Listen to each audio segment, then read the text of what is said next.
नमस्कार दोस्तों, स्वागत है आप सभी का आपके अपने YouTube चैनल में जिसका नाम है टीचर्स क्लब। आज हम लोग बात करेंगे कक्षा 6 के विज्ञान भारती 1 अभ्यास कार्य पुस्तिका के। और आपके सामने हाजिर हैं हम लेकर के अध्याय 22 पाइथन, जिसका नाम है चैप्टर का, इसके अभ्यास कार्य पुस्तिका के प्रश्नों के हल। चलिए भाई, सवाल समय व्यर्थ न करते हुए सीधे चलते हैं हम सवालों की ओर। कहा जा रहा है क्वेश्चन नंबर 1 सही विकल्प छाट करके अपनी उत्तर पुस्तिका पे लिखिए। पहला सवाल है आपका कि निम्नलिखित में से पाइथन किस प्रकार की भाषा है? हाई लेवल लैंग्वेज है, लो लेवल लैंग्वेज है, मिड लेवल लैंग्वेज है, या केवल वेब डेवलपमेंट के लिए है? तो आपको बताना है कि जो पाइथन है यह हाई लेवल लैंग्वेज होती है, तो आ विकल्प सही है। आगे चल रहे हैं, पाइथन का प्रयोग नहीं किया जाता है वेबसाइट में, आर्टिफिशियल इंटेलिजेंसी में, वेब एप्लीकेशन में, या एमएस वर्ड में। तो आपको बताना चाहते हैं कि एमएस वर्ड में पाइथन का प्रयोग नहीं किया जाता है, बाकी चाहे वो वेबसाइट हो, आर्टिफिशियल इंटेलिजेंसी हो या वेब एप्लीकेशन, इन सब में इस्तेमाल होता है। अगला है ग नंबर, पाइथन में किसी संदेश को प्रिंट करने के लिए सही स्टेटमेंट क्या है? इको हेलो, प्रिंट हेलो और इको हेलो। तो आपको बताना चाहते हैं कि जो सही आपका निर्देश है वो है हमारा प्रिंट हेलो, मतलब सेकंड नंबर का। तो यहाँ पर हम सेकंड नंबर को जो है टिक कर लेते हैं। अच्छा, अनफॉर्चुनेटली यहाँ पर देखते हैं कि वो आपका जो बा नंबर है और आपका जो सा नंबर है ये दोनों एक जैसे हैं। हम विकल्प बा का चयन कर लेते हैं, ठीक है। अगर हेलो को प्रिंट करना है तो पाइथन की लैंग्वेज में सही स्टेटमेंट रहेगा, स्मॉल लेटर में लिखेंगे प्रिंट और इसके आगे लिख देंगे हेलो, ठीक है। फिर आइए आगे चलते हैं। अब अगला है कि पाइथन में डाटा टाइप नहीं होते हैं, ठीक है। पाइथन में डाटा टाइप नहीं होते हैं, तो सही उत्तर है। तो आपको पता है यहाँ पर कि पूर्णांक, टपल, स्ट्रिंग या धानी। तो यहाँ पर आपका जो सही विकल्प है धानी। तो ये धानी डाटा टाइप नहीं होते हैं। अगला है पाइथन इंटरप्रेटर है क्या है? धानी, फ्लोट, लिस्ट या बुलियन। तो सही विकल्प है आपका धानी। अब चलेंगे क्वेश्चन नंबर 2, स्तंभ का स्तंभ खा के साथ सही मिलान करना है। चलिए हम रेडी हैं स्तंभ का स्तंभ खा के साथ मिलान करने के लिए।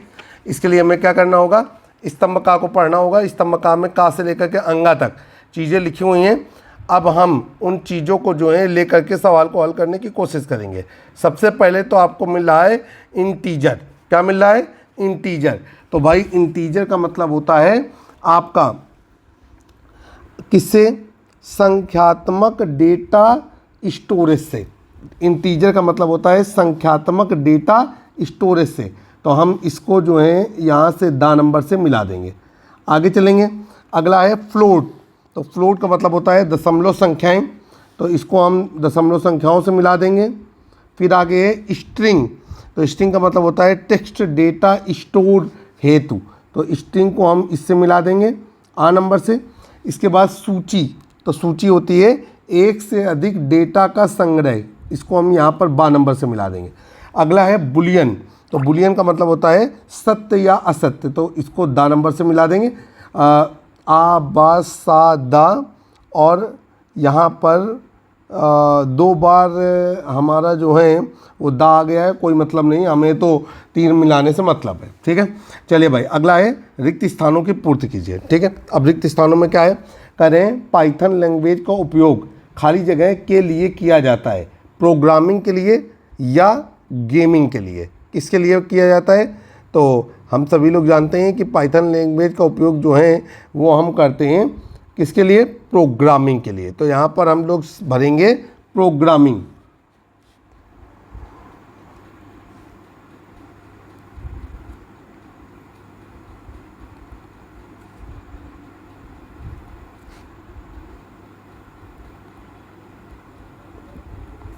आगे है पाइथन इंटरप्रेटर में कोड प्रॉम्प्ट के खाली जगह लिखा जाता है, ठीक है। तो भाई बाद में लिखा जाता है, इसका मतलब ये है कि आगे लिखा जाता है, ठीक है।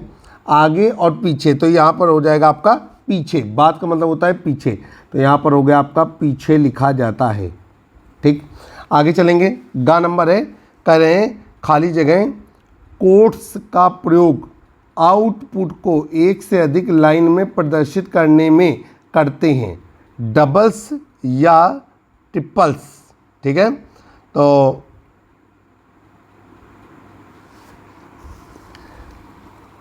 अगला है घा नंबर, पाइथन लैंग्वेज को वैन रोसम द्वारा वर्ष खाली जगह में विकसित किया गया था, 1991 में या 2007 में। तो सही विकल्प है आपका 1991। ठीक है, तो इतना हमने भरा। गा नंबर में थोड़ा सा विचार करते हैं। यहाँ पर गा नंबर में क्या है, आपसे कहा जा रहा है खाली जगह कोट्स का प्रयोग आउटपुट को एक से अधिक लाइन में प्रदर्शित करने के लिए करते हैं। चलिए भाई, थोड़ा सा यहाँ पर गलती हुई है, खा नंबर में हमारे द्वारा गलत बता दिया गया है। यहाँ पर पाइथन इंटरप्रेटर में कोड को प्रॉम्प्ट के आगे लिखा जाता है, तो यहाँ पर पीछे हमने बता दिया है, इसका सुधार कर लीजिए, मैं इसके लिए क्षमा प्रार्थी हूँ। यहाँ पर सही उत्तर रहेगा आपका आगे। आगे चलते हैं। अगला है आपका खाली जगह कोट्स का प्रयोग आउटपुट को एक से अधिक लाइन में प्रदर्शित करने में करते हैं, तो आपको पता होना चाहिए कि इसका सही उत्तर रहेगा ट्रिपल। यहाँ पर वो उत्तर भी बताए गए हैं, जो उत्तर जो है यहाँ पर भरे जा सकते हैं, उनमें से आपका जो सही उत्तर है उसका चयन करके आपको लिखना है। तो मुझे उम्मीद है कि आप सभी लोगों को अच्छी तरीके से समझ में आया होगा। अब आगे चलते हैं। अगला सवाल है हमारा कि निम्नलिखित प्रोग्राम के आउटपुट लिखिए। ठीक है, अब इसका आउटपुट क्या है जरा समझते हैं। यहाँ पर है आपका पाइथन में अपना नाम स्क्रीन पर प्रिंट करने के लिए कोड लिखिए। तो भाई अपना नाम स्क्रीन पर अगर प्रिंट करना है तो उसका कोड होगा, स्मॉल लेटर में लिखेंगे PRINT प्रिंट, इसके बाद ब्रैकेट बनेगा, डबल इन्वर्टेड कामा बनेगा और उसके अंदर लिखेंगे योर नेम, मतलब उस समय जो आपका नाम हो वो नाम आपको यहाँ पर लिख देना है। इसके बाद डबल इन्वर्टेड कामा बंद हो जाएगा और ये छोटा ब्रैकेट बंद हो जाएगा। तो पाइथन में अगर आप अपना नाम स्क्रीन पर प्रिंट करना चाहते हैं तो उसके लिए इस कोड का इस्तेमाल करना होगा। तो मुझे उम्मीद है कि आप सभी लोगों को बेहतर तरीके से ये समझ में आया होगा। अब चलते हैं अगले क्वेश्चन की ओर। क्वेश्चन नंबर 4 का खा करें पाइथन संक्रिया C बराबर A+B में A, B और C क्या है, इसके बारे में आप बताइए। इसे हल करते हैं। आपको बताना है कि C बराबर A+B में A, B और C क्या है। ठीक है, तो A और B ऑपरेंड है। क्या है? A और B ऑपरेंड है, मतलब जिन पर संक्रिया की जा रही है, और प्लस ऑपरेटर है जो जोड़ की संक्रिया को दर्शा रहा है, और C वेरिएबल है जिसमें संक्रिया का परिणाम संग्रहित होता है। तो इसी चीज़ को हम यहाँ पर आपके लिए बताएंगे। तो यहाँ पर लिखेंगे A और B ऑपरेंड है। तो वही सारा उत्तर हमने आपको यहाँ पर बता दिया। A और B ऑपरेंड है। ऑपरेंड क्या होता है वो भी हमने लिखा है कि जिन पर संक्रिया होती है उसे ऑपरेंड कहते हैं। प्लस ऑपरेटर है और जो जोड़ की संक्रिया को यहाँ पर दर्शा रहा है। C वेरिएबल है, अर्थात जिसमें संक्रिया का परिणाम संग्रहित है, और वर्तमान समय में संक्रिया का परिणाम है A और B का योगफल। आगे चलते हैं अगले सवाल को जरा समझते हैं। यहाँ पर हमसे कह रहा है कि पाइथन में कितने प्रकार के डेटा टाइप्स होते हैं। ठीक है, ये आपको बताना है कि प्रत्येक का नाम लिखिए। चलिए, बड़ा क्वेश्चन है, इसे हम हल करते हैं और आपके साथ मिलते हैं। तो सवाल आपके सामने हल हो चुका है। पाइथन में कितने प्रकार के डाटा टाइप्स होते हैं? तो ये होते हैं संख्यात्मक, अनुक्रम, बाइनरी प्रकार, मैचिंग प्रकार, सेट प्रकार और बुलियन प्रकार। और इसमें क्या क्या आता है वो भी आपके सामने हमने यहाँ पर लिख दिया है। तो मुझे उम्मीद है कि पाइथन में डाटा टाइप्स आपको समझ में आ गए होंगे। अब अगला सवाल यहाँ पर छुप गया है, घ नंबर में कह रहे हैं वेरिएबल्स क्या हैं। ठीक है, या इसी को कहेंगे हम कि वेरिएबल्स क्या हैं। ठीक है, वेरिएबल्स क्या हैं यही लिखा हुआ है, और ओवर राइटिंग होने की वजह से मैं समझ नहीं पा रहा हूँ। तो यहाँ पर घ नंबर के प्रश्न को हल करेंगे। तो यहाँ पर आपका घ नंबर आ गया, और घ नंबर में आपको बताना है कि वेरिएबल्स क्या हैं। तो यहाँ पर हमने सीधे लिख दिया वेरिएबल्स, ताकि हमारी वीडियो के माध्यम से जो लोग अभ्यास कार्य पुस्तिका के हल को प्राप्त कर रहे हैं तो उनको समझ में आ जाए कि हम क्या बताने चाह रहे हैं। तो वेरिएबल्स, अब वेरिएबल्स क्या होते हैं? तो भाई वेरिएबल्स मेमोरी स्थानों के नाम होते हैं जिनका उपयोग डेटा मानों को संग्रहित करने के लिए किया जाता है।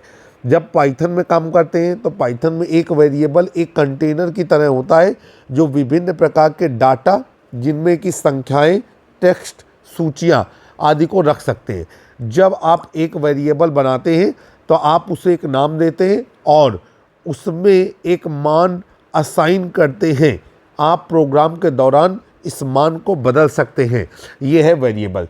तो मैं यहाँ पर लिखे दे रहा हूँ ताकि आपको आसानी रहे, ठीक है। तो मैंने ये उत्तर आपके सामने प्रदर्शित कर दिया है। मुझे उम्मीद है कि अभ्यास कार्य पुस्तिका को हल करने में हमारा ये वीडियो आपकी मदद करेगा। जल्द ही एक नए वीडियो में फिर से मुलाकात करेंगे। तब तक जुड़े रहें आप अपने YouTube चैनल से जिसका नाम है टीचर्स क्लब। जय हिंद, जय भारत।